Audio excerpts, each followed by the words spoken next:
Daisy മോളെ, എങ്ങോട്ടാ പോണേ? വീണ്ടും ഒളിച്ചോടാനാ ഭാവല്ലേ? നിന്നെ വെളിയിലോട്ട് ഇറക്കരുതെന്ന് പറഞ്ഞിട്ടാ നിന്റെ തള്ള മൂശേട്ടമേരി പോയത്. മോള് കരയണ്ട. സ്നേഹത്തിന്റെ വില എന്താണെന്ന് ഈ വല്യമ്മച്ചിക്ക് ശരിക്കും അറിയാം. പണ്ട് നിന്റെ വല്യപ്പച്ചൻ പായ്ക്കകത്ത് ചുരുട്ടിയാ എന്നെ വീട്ടിൽ നിന്ന് കടത്തിയത്. അടുക്കളക്കാരി കാണുന്നതിന് മുമ്പ് പോയിക്കോ. ഭഗവാനെ കാത്തോളനെ. സംഭവം ചള കൂടെ വെച്ചോട്ടാ. ഞാനില്ലേ കൂടെ? അത് തന്നെ എന്റെ പേടി. അവരെല്ലാരും കൂടി അപ്പനെ ഒരുപാട് അടിച്ചുല്ലേ? ഇനിയും കൂടുതൽ അടികിട്ടാണ്ടിരിക്കാനാ നമ്മളിപ്പോ ശ്രദ്ധിക്കേണ്ടത്. നിങ്ങളുടെ പ്രേമത്തെ സാക്രിഫൈസ് ചെയ്തതിന്റെ അവസ്ഥ കണ്ടില്ലേ? അയ്യോ പാവം. കണ്ടില്ലേ, ഡെയ്സിയുടെ മനസ്സലിഞ്ഞു. അപ്പൊ ഞാൻ കൊണ്ട് അടിയുടെ മുഴുവൻ കഥ പറഞ്ഞെങ്കിലോ? വാ, നമുക്ക് അകത്തിയെന്തിരുന്ന് അതിൽ തിന്ന് സംസാരിക്കും. നിന്റെ ഒരു കഥ പറച്ചില് ഉള്ള നേരത്തെ വാ പോ. നമുക്ക് ഓടിയാലോ? നേരെയാ. പോലീസ് എസ്കോർട്ട് കൂടിയാ വരുന്നത്. തൂക്കെടുത്ത് അകത്താക്കും. നിങ്ങൾ അകത്ത് ഒളിച്ചിരുന്നോ?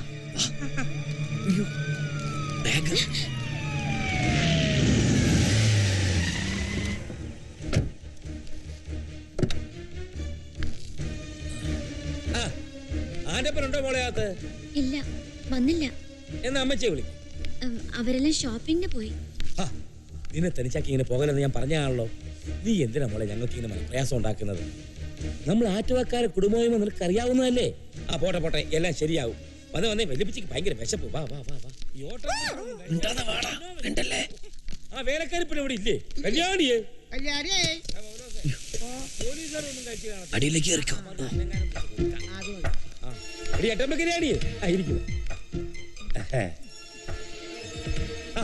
ഇരിക്കു മക്കളെ. ഇടി കല്യാണിയെ, ഇവിടെ എന്നെ അടുത്തിരിക്ക. അവിടെ വീട് വാടി വേണേ. എന്താ സാറേ? എന്നാ ഉണ്ടടി കഴിക്കാൻ? അപ്പം ഉണ്ട്, പിന്നെ കടലക്കറിയുണ്ട്. അപ്പം എങ്കിൽ അപ്പം രണ്ടെണ്ണം എടുക്ക.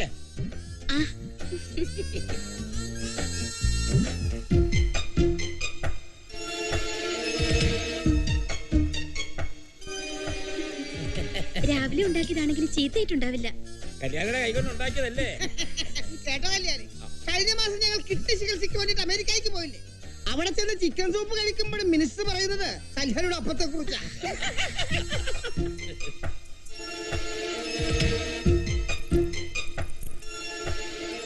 കടലക്കറി എങ്ങനെ ഉണ്ടാച്ചായ? നല്ല രുചി.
പോക്കത്തിനും കാണിക്കുന്നു. അയ്യോ, ആരാ കണ്ണി മുളക് തേക്കുന്നത്? പോലീസ് പിടിക്കവരെ, പോലീസ്.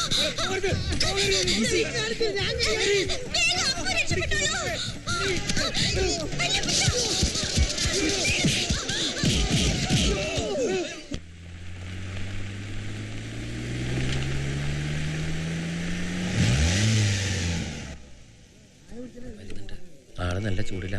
സംഭവങ്ങൾ അറിഞ്ഞിട്ടുണ്ടാവും. ഇനി അഥവാ അറിഞ്ഞില്ലേ നീ കയറി എഴുന്നള്ളിക്കാൻ നിൽക്കുന്നു വേണ്ട. എന്ത് ചെറ്റത്തരമാടാ നീ കാണിച്ച നോയിന്റെ മക്കളെ. എന്തിനാണ് ആറ്റു അന്നോട് വീട്ടിൽ പോയത്? നോക്കിറങ്ങിപ്പോണം. ചോദിച്ച കേട്ടില്ലേ എന്തിനാ ആറ്റുവാക്കാരെ വീട്ടിലേക്ക് കെട്ടിയെടുത്തെന്നും? കാട്ടാന കരിമ്പും കാട്ടി കയറിയ പോലെ ആയിരുന്നല്ലോടാ പ്രകടനം. എടാ, ആണുങ്ങളില്ലാത്ത നേരം നോക്കി വീട്ടിൽ കയറി പെണ്ണുങ്ങളെ പൊക്കിക്കൊണ്ട് പോകുന്നതേ ആണത്തമല്ല. നീ എന്ത് പോക്കരത്തിനും കാണിച്ചാലും രക്ഷപ്പെടുത്താൻ ഞാനൊരു കോന്തലുണ്ടല്ലോ.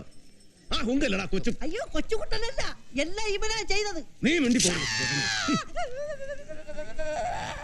അവര് നമ്മളെ പറഞ്ഞു പറ്റിക്കായിരുന്നില്ല സാറേ. അതുകൊണ്ട് നീ എന്നും ചെയ്തോളൂ അല്ലേ? അതിക്രമിച്ച് വീട്ടിൽ കയറുക, പെണ്ണിനെ തട്ടിക്കൊണ്ടു പോരാൻ ശ്രമിക്കുക, സംസ്ഥാനം ഭരിക്കുന്ന മന്ത്രിയെ ഉപദ്രവിക്കുക, കടലച്ചാറ് കണ്ണിക്കൂരി ഒഴിക്കുക. കേസ് ചാർജ് ഏതൊക്കെ വകുപ്പിലാണ് നീ അകത്താവുന്നറിയോ? പിന്നെ ഞാനല്ല ദൈവം തമ്മിൽ വിചാരിച്ചാലും നിന്നെ ഊരിക്കൊണ്ട് വരാൻ പറ്റില്ല. ഇതിലും ഭേദം അത് തന്നെയാ. അതേടാ, ഇപ്പൊ എനിക്കും അതന്നെ തോന്നുന്നേ. നിന്നെ പൊക്കി ആമത്തിലിടാൻ ആ അഡീഷണൽ DGP സംഘം ഇറങ്ങി പുറപ്പെട്ടതാ. അവരുടെ കൈ നിന്നെ കിട്ടിയ നീ ബോക്കി ഉണ്ടാവുന്ന കൊള്ള പന്നി. ചെയ്യാൻ ഞാൻ ആ പെണ്ണുകാരെ ചത്തുകളെന്ന് പറഞ്ഞുകൊണ്ടാ, അല്ല നിന്റെ മോന്ത കണ്ടിട്ടൊന്നുമല്ല. ഒരു കാര്യം ഞാൻ പറഞ്ഞേക്കാം, എന്റെ ബലത്തിലാണ് നിന്റെ ഈ തോന്നിയ സക്കളിയെങ്കിലേ ഇനി മുതൽ അത് വേണ്ട. കമ്മീഷൻ തൊപ്പി നമ്മൾ രണ്ടാളും കൂടെ ഷെയർ ചെയ്യണ്ട, അത് ഞാൻ തന്നെ ചുമന്നോളാം. നീ കാണിക്കുന്ന തെണ്ടിത്തരത്തിന് മുഴുവൻ മേലാഫീസർമാരുടെ മീശുരുട്ടിന് മുമ്പിൽ ഓച്ചാനിച്ച് നിൽക്കാൻ എനിക്ക് വൈകിടാം. രാഷ്ട്രീയത്തിലെ രോമാഞ്ചവും പ്രതീക്ഷയുമായ ഒരു മണ്ഡലം പ്രസിഡന്റിനെ കൊണ്ടാണ് ഈ ചുമടെടുപ്പിക്കണമെന്ന് ഓർക്കണം. പറഞ്ഞിട്ട് എന്താ കാര്യം? ആനിച്ചായ ഒരു കൈ ഒന്ന് താങ്ങിയേ. ഇന്ന് ചുമടെടുക്കുന്നവനാണോ നാളെ ചുക്കാൻ പിടിക്കുന്നത്? അന്ന് തനിക്കും വരാലോ. ഓ, നമ്മളൊക്കെ മന്ത്രിയാകുമ്പോഴേക്കും ആ തെഹൽക്ക ഇങ്ങ് കേരളത്തിൽ ഒത്തും. അതെന്താണോ? ഈ കൗബീരത്തിനകത്ത് വരെ ഒളിച്ചിരുന്ന് ക്യാമറ പിടിക്കുന്ന പണിയില്ലേ, അതിന്റെ കാര്യമാണ് പറഞ്ഞത്. ഇപ്പൊ തന്നെ ഈ സൂട്ട് കേസുമായി വന്ന അബ്കാരി മുതലാളിമാരിൽ ഒരുത്തന്റെ പാന്റിന്റെ മുൻവശം കുറച്ച് കൂടുതൽ വീർത്തിരിപ്പുണ്ടായിരുന്നു എന്നൊരു സംശയം. തെഹൽക്കാട്.com മറ്റോ വല്ലതാണെന്ന് ആർക്കറിയാം? ചുമ്മാ പേടിപ്പിക്കണേ കോപ്പേ. ക്യാമറ എവിടെ വേണമെങ്കിലും ഒളിപ്പിക്കാലോ. അബ്കാരിമാർ അന്തരാരിയൊന്നും കാണിക്കത്തില്ല. ആന്റപ്പോ 150 കോടിയുടെ സഹായമാണ് ഞാൻ ചെയ്തു കൊടുത്തിരിക്കുന്നത്. റവന്യൂ റിക്കവറിയായ കിസ്ത് കുടിശ്ശേരിക്ക് ഒരാൾ കേരള സ്റ്റേ. നമ്മളെ കൊണ്ട് ആകാവുന്നൊരു കൊച്ചു സഹായം. നീ വെട്ടി കൊണ്ടുപോയി സ്റ്റോറി വെക്ക്. പിന്നെ 2 രൂപ ഉണ്ട്. പിന്നെ എങ്ങനെയാ സർക്കാരിന് ശമ്പളം കൊടുക്കാൻ കാശുണ്ടാവുന്നത്?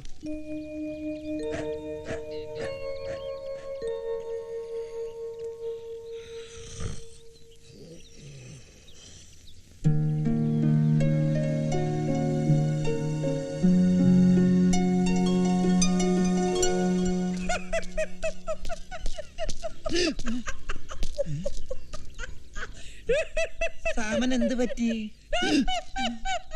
എടോ, എന്ത് പറ്റിയെന്ന്? ഈശ്വര, കണ്ട് കണ്ടങ്ങിരിക്കും ജനങ്ങളെ മുഴുവട്ടനാക്കി മാറ്റുന്നതും പവർ.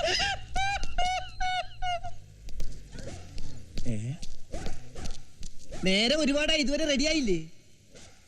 സാറേ, എന്താണ് മുഖം വല്ലാതിരിക്കുന്നത്? സുഖയില്ലേ? കർത്താവേ, പുറത്ത് സാമിനും പട്ട്, അകത്ത് സാറിനും പട്ട്. ഇന്നലെ ഒറ്റ രാത്രി കൊണ്ട് ഇവിടെ എന്ത് സംഭവിച്ചു? അയ്യോ സാറേ, നമുക്ക് ആശുപത്രി, നമുക്ക് ആഫീസിൽ പോണ്ടേ? ഞാനൊന്നും വരുന്നില്ല, നീ വയ്ക്കോ. എന്തു പറ്റി? കാരണം ഞാൻ നിന്നെ ബോധിപ്പിക്കണോ? നീ ആരാ, എന്റെ മേലധികാരിയോ? ഞാൻ ചായ എടുത്തിട്ട് വരാം.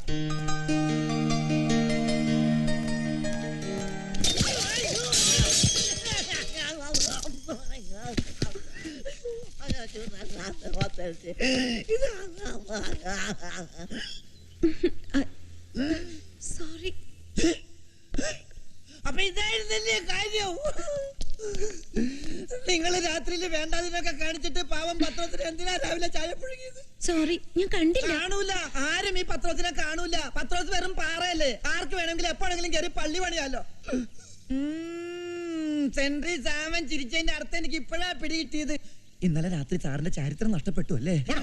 മതി, രാവിലെ ഞാൻ ഊഹിച്ചെടുത്ത് പൂരിപ്പിച്ചോളാം. ചായ കുടിക്കണ്ടേ? ഞാൻ ഇട്ടോണ്ട് വരാം.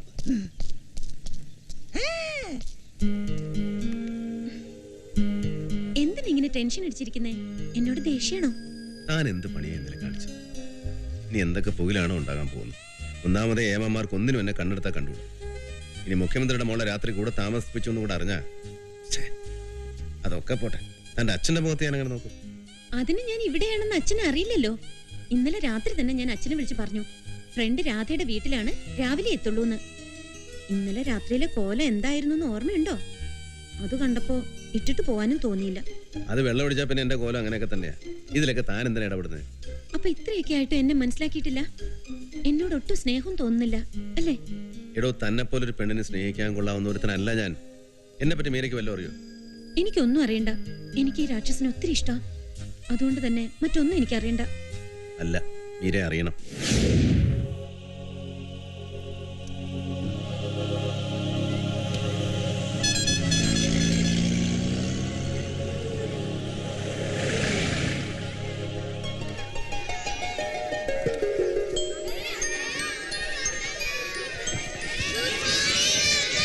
Good morning. ആ എന്താ പനി മാറിയോ? ആ ഓളെന്താ കഴിച്ചു രാവിലെ? നീടാ നീ എന്താ കഴിച്ചു? ആ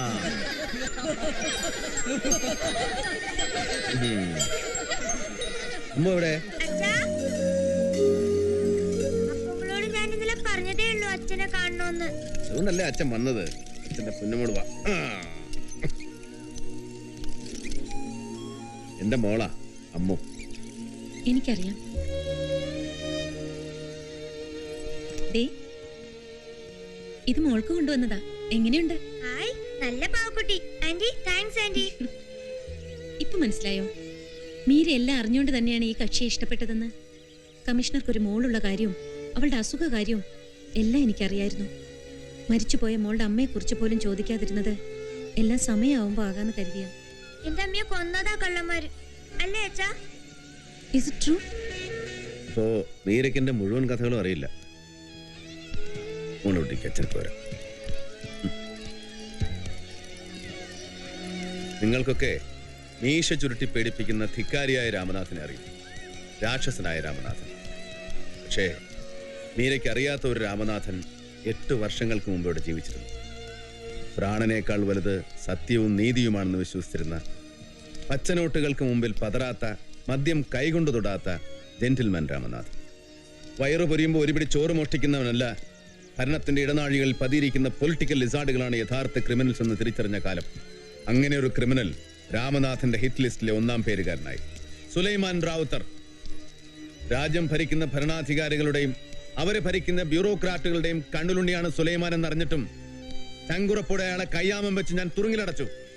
പത്രങ്ങളും മാധ്യമങ്ങളും ആദർശധീരനായ രാമനാഥനെ വാനോളം പുകഴ്ത്തി. പക്ഷേ സുലൈമാൻ റാവുത്തറുടെ അറസ്റ്റിൽ ഞെട്ടിവിറച്ച അധികാരി വൃന്ദവും അവരെ സേവിച്ച ഡിപ്പാർട്ട്മെന്റിലെ എന്റെ ഏമാന്മാരും കൂടെ എനിക്ക് തന്നത് എന്താണെന്ന് മീരയ്ക്കറിയോ? സ്നേഹം കൊണ്ട് പൊതിഞ്ഞ, സന്തോഷം കൊണ്ട് നിറഞ്ഞ എന്റെ കൊച്ചു കുടുംബത്തെ പിച്ചു ചീന്തി പെട്ടിയിലാക്കി അവരെനിക്ക് സമ്മാനമായി തന്നു.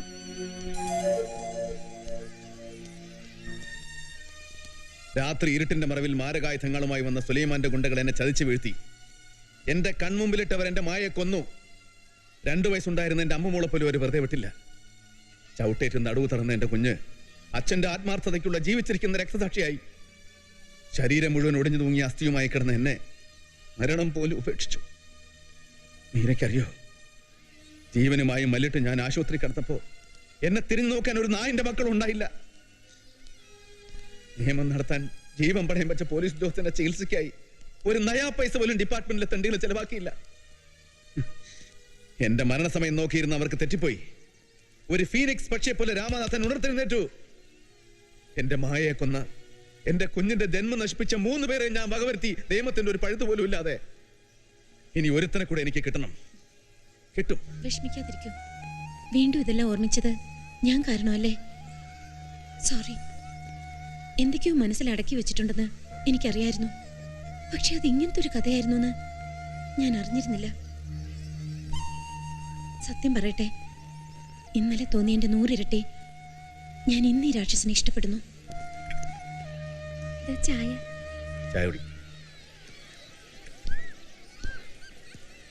രാമേട്ടന്റെ കഥ കേട്ടപ്പോ വിഷമം തോന്നിയല്ലേ? ചായ കുടിക്കേ. മുഖ്യമന്ത്രിയുടെ മോളല്ലേ? അതെ, മീര. ഞാൻ മാലതി. മീരയെ പറ്റി അപ്പു പറയാറുണ്ട്. ആ ആളെ കണ്ടപ്പോ തന്നെ എനിക്ക് മനസ്സിലായി. രാമനാഥൻ സാറിന്റെ ഭാര്യയുടെ അനിയത്തിയാ. അമ്മുവിന്റെ കൂടെ ഇവിടെ തന്നെയാണോ? അതെ, അമ്മമ്മോളെ പോലെ തന്നെയാ എനിക്ക് മറ്റു കുഞ്ഞുങ്ങളും. രാമേട്ടൻ നടത്തുന്ന സ്ഥാപനമായതുകൊണ്ട് എനിക്കിത് വീടായി. അനാഥയായിട്ട് വളർന്നതുകൊണ്ടാവാം അനാഥ കുട്ടികളെ എന്നും എനിക്ക് ജീവനായിരുന്നു. രാമേട്ടനും ഞങ്ങളെപ്പോലെ ആയിരുന്നു എന്ന് കേട്ടിട്ടുണ്ട്. അങ്ങനെ ഞങ്ങൾ അനാഥരുടെ ഒരു കുടുംബമായിരുന്നു.